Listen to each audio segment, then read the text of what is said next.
श्रीगुरुभ्यो नमः परमगुरुभ्यो नमः रब्बिनित्यानन्दाय नमः श्रीगुरुराघवेन्द्राय नमः योऽन्तःप्रविश्य मम वाचमिमां प्रसुप्ता सञ्जीवयत्रिकलशक्तिधरस्वदाम्नाम् अन्नयाश्च हस्तश्रवणत्वगादीन् प्राणन्नमो भगवते पुरुषाय तुभ्यम् गुरुर्ब्रह्मा गुरुर्विष्णु गुरुर्देवो महेश्वर गुरुर्साक्षात् परब्रह्म तस्मै श्रीगुरवे नमः। एकदन्तं महाकायं तप्तकाञ्चनसन्निभं लम्बोदरं विशालाक्षं वन्देऽहं गणनायकं पूज्याय राघवेन्द्राय सत्यधर्मरताय च भजतां कल्पवृक्षाय नमतां कामधेनवे कल्याणाद्भुतगात्राय कामितार्थप्रदायिने श्रीमद्वेङ्कटनाथाय श्रीनिवासाय ते नमः। बालाय नीलवपुषे नवकिङ्किणीकजालाभिरामजगणाय दिगम्बराय शार्दूलदिव्यनखभूषणभूषिताय नदात्मजाय नवनीतमुषे नमस्ते नमस्ते नमः।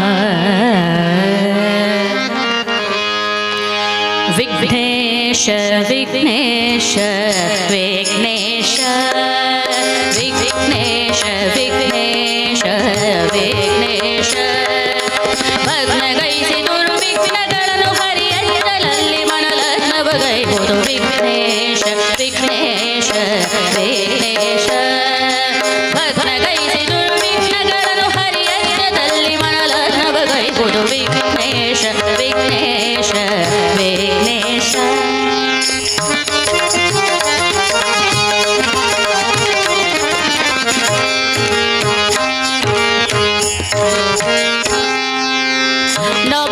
नभकभिमानिये प्रभु हरि भजनेगे नभकभिमानिये प्रभु हरि भजनेगे शुभ अवकाशद वैभव प्रथने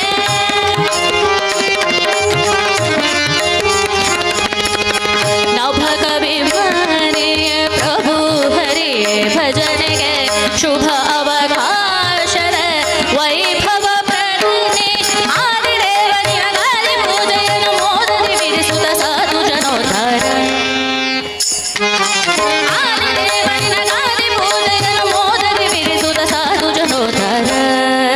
विघ्नेश विघ्नेश विघ्नेश